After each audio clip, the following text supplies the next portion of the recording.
This meeting is being recorded. Rob Kendall, along with Tyler Bless, the head coach of the Plainfield Quakers. Coach, how's it going? Good. Rob, how are you doing? I'm doing just great. Obviously, look, Friday night, a tough loss. We'll get into it here in just a moment and some of the things that did and did not happen. But I'm curious, when you take a game like that, and obviously it's your first loss as a head coach, it's a close game, it's a hard-fought game, it's a game that, a call or two here or there that may have been incorrectly decided affects the outcome of the game. What's the conversation like on a Saturday compared to these, first 5 weeks where it's, hey, we won? I don't think the tone is that much different. I mean, obviously we'd love to win, and winning is fun and losing sucks. But the message, even Friday night on the field after the game to our players and then repeated again on Saturday morning, was like, fortunately for us, we still control our own destiny. All of our team goals are still controlled by us, and we get to decide how we want to finish these 3 regular season games out. We didn't find a way to win on Friday. We made too many mistakes on all 3 phases of the game, coaches included and players included. So, something you got to learn from it. And we could go, I told the guys, go 2 ways. We find excuses and point the finger and blame somebody else, or we can be a man and take ownership and learn from it and move on and try to be better when those situations happen again. So, disappointed. I thought we had chances there where we could have shut the door on them and kind of maybe had a different outcome. But unfortunately, that's football, and we have to learn from it just like you do in life. And the beautiful thing is the sun came up yesterday, and it's here today, and we've got a new week and a new challenge. In 2019, when I was announcing your dad's Avon team had an undefeated season, and there were like 3 or 4 games at the end against opponents that weren't nearly on their level that they won. Like, they were super close games. They won. You said, man, Avon just didn't play really well in those games, but they won. And they lost to Brownsburg in the sectional. And I was talking with somebody the other day about this, and they said, hey, maybe this loss ends up being good because it wakes your kids up the same way as maybe if Avon had lost one of those games in 2019, maybe it would have been, I don't know. I mean, I'm just a guy that announces the games, but it seems like maybe this will be used as a bit of a wake-up call. Yeah, I mean, I certainly think we can look at it like that and say, hey, we were, not as sharp as we wanted to be. We had, gotten out of some games here earlier in the first 5 weeks where, like, okay, that maybe it could have gone either way. But I thought the thing that was beneficial for us, we were finding ways to win those games on the last previous weeks. I'm not sure we did that this past Friday. Is it a wake up call? Yeah, I hope it is. I think it is. We've got to obviously get healthy, and we've got to continue to improve in all 3 phases and coaching included. So. We can look at it like that, and we can say, hey, the one that counts is when we get into sectionals, and I'm sure we'll see one of that team or Harrison again here in a later date. But yeah, you can look at it like that. I mean, certainly you would love to have an undefeated regular season. You love to win all your games. Obviously, that's the goal. But if you're going to have a hiccup in week 6, you'd rather have that one in week 6 than the first round of sectionals. All right, well, let's talk about the elephant in the room. There were 2 very questionable calls. And look, anybody who is willing to be a high school referee, they're in very short supply these days, should be totally saluted. Without them, there is no game. So thank you to those people. But as a coach on the sidelines, when there are just 2 blatantly missed calls, it's got to be very frustrating to you in a game that really was decided based on those 2 things. Yeah, I mean, the average age of an IHSAA official right now is 59 years old. So I don't know what high school football looks like in 5 years or 10 years or 15 years, but I know that we're in an official shortage, and the guys that do that, I have a lot of respect for, and I feel like they do the best that they can. Did I agree with all the calls on Friday night? No, and I'm sure our parents didn't, our fans didn't, our players didn't. But at the end of the day, those were the calls that were made or not made. It's not like I'm going to I can scream and yell. I probably have proven that, but it's not going to just all of a sudden now that guy's going to throw his flag and be like, "Oh, Coach Bless is just so smart. Like, we just got to do this now." Like, it's just not going to happen. Like, unfortunately, as much as we want a call to be made or not be made. We got to live with it and probably not put ourselves in that situation as an offense or a defense or special teams. And those are the mistakes that we have to clean up as a team to, get to where we want to go. So I don't, I'm going to go coach talk here, and you can't blame the officials for a loss. There's a lot of things that happened in that game where, we had control of it and we didn't take advantage of it. So to blame it on one person or one crew is inappropriate and probably not something I'm going to do. I'm going to take the higher road and say, that's on us as coaches and players to not put those guys in that situation. And there are no replays, right? And we always chuckle about this. I mean, it's like in the Notre Dame game last night, there was they ruled it a touchdown on the field for Ohio State, and the ball just blatantly like bounced up, and the guy caught the ball again. And it was like, how do you miss that call in real time? Like I could see it on my television, and these are borderline professional officials that miss blatant things. So you got to keep all that in perspective, I suppose. Yeah, absolutely. You definitely do.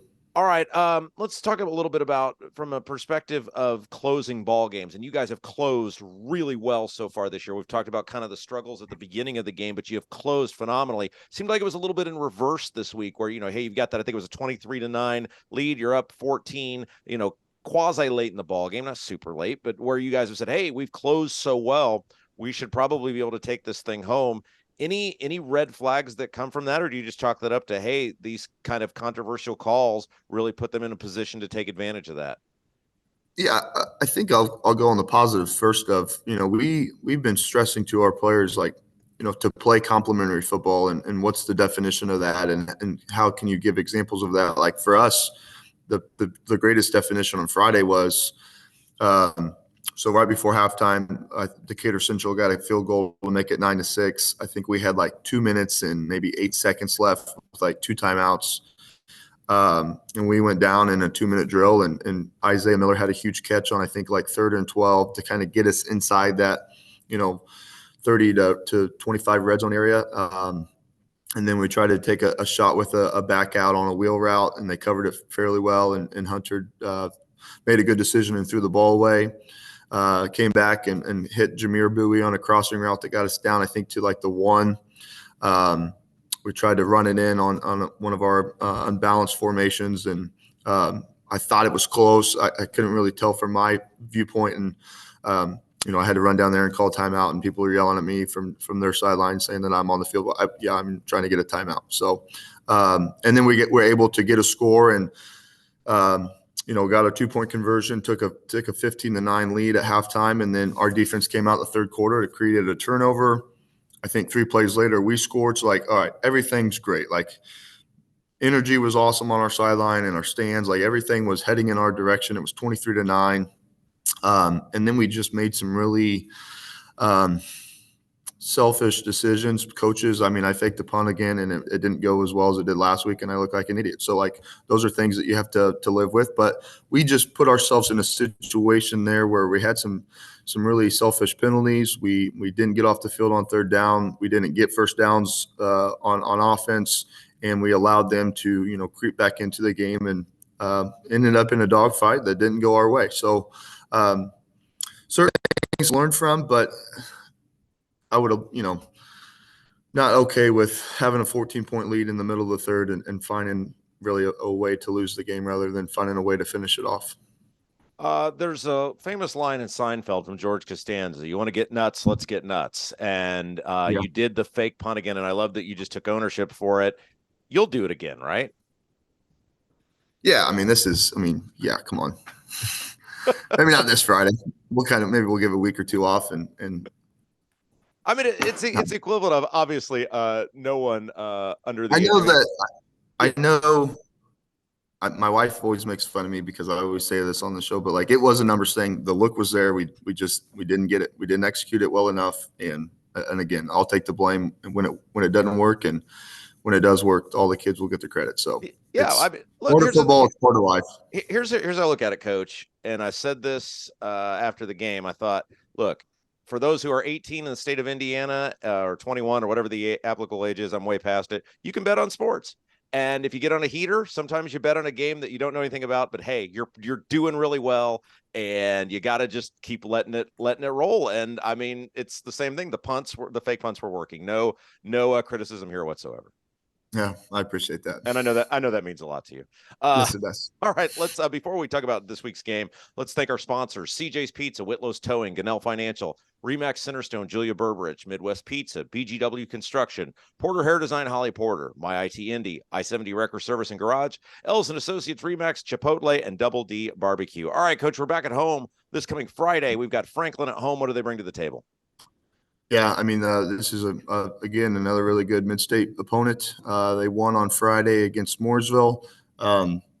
They're 4-2 overall, and they're 3-1 in the conference. So it's us and them with both have one losses in conference. So they're telling their kids exactly probably what we're telling our kids of control what we can't control, and try to take it one game at a time. But they're a team that I think they want to run the ball in any type of formation and any type of personnel that they want to. And they do it very efficiently, and they move the sticks, and they throw it when they need to. They take shots when they need to. But, I mean, they're going to run the football. So our defense has to have a big week of preparation of stopping the run and getting them off on third down. And then our defense or our offense needs to, again, find ways to just continue to get drives and to continue to get points.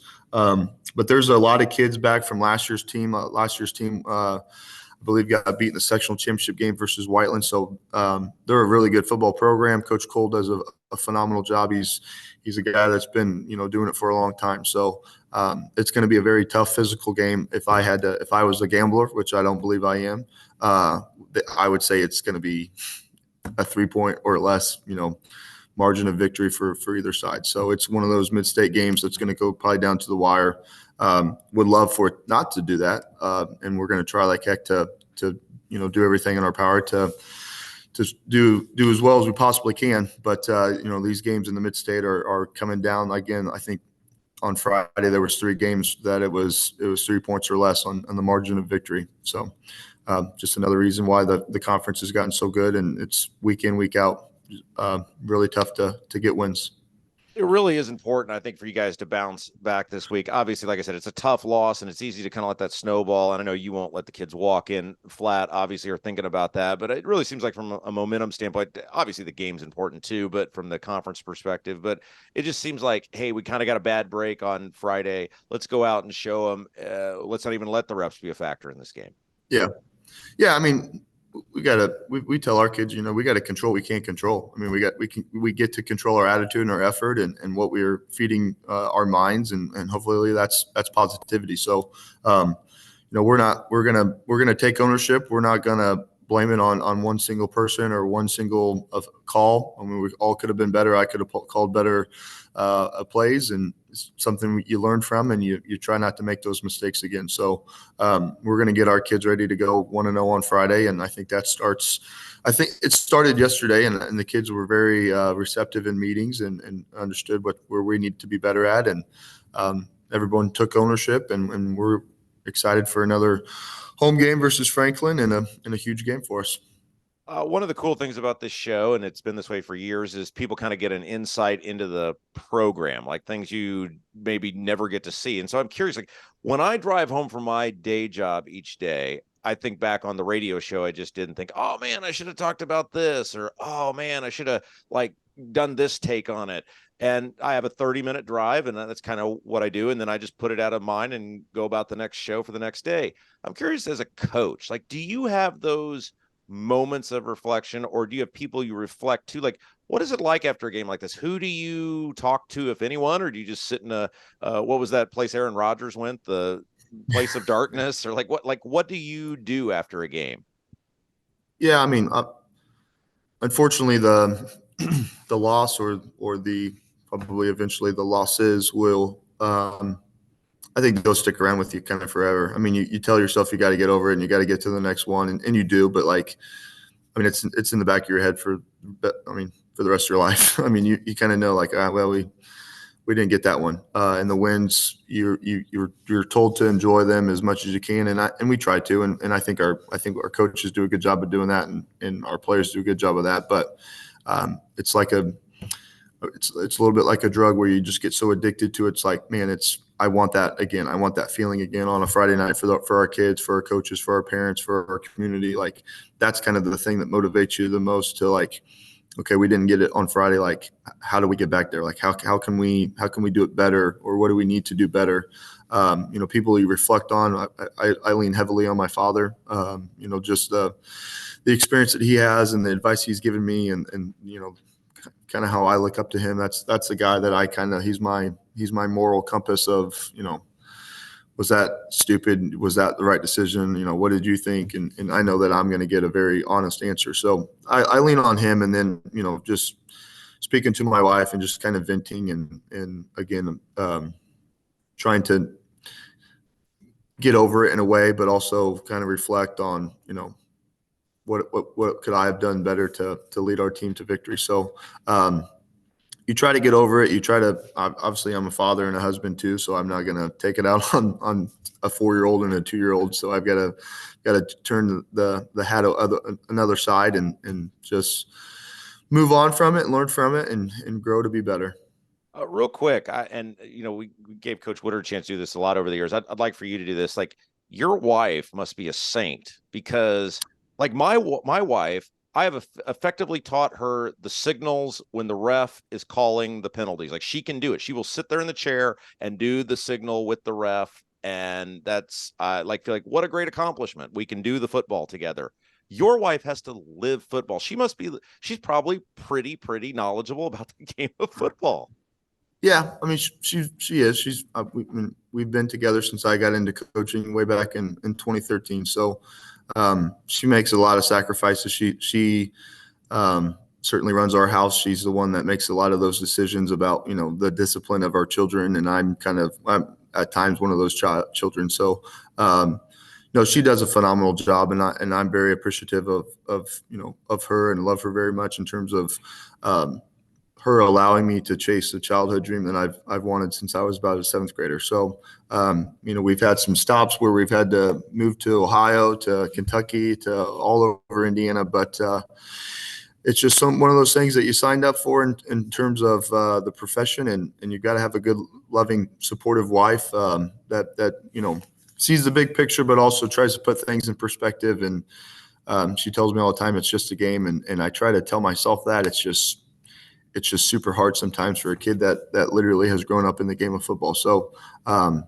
she kind of helps me maybe reset and see things on a different lens, rather than when I speak to my dad, who's very obviously football driven and has gone through, obviously way more than what I have in a short head coaching tenure, but also just, it's kind of what we signed up for. It's what we got into. And it's just, again, for me, it's hopefully my life work. All right, before we let you go, Coach, as we always wrap up the program, somebody or someone's behind the scenes at Plainfield football who helps make everything run smoothly, but doesn't get a lot of credit.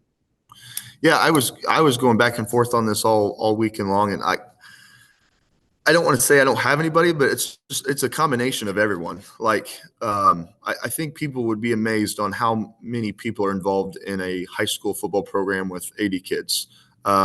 We've got 18 coaches from freshman to varsity. We've got 80 players. We've got like 36 freshman players.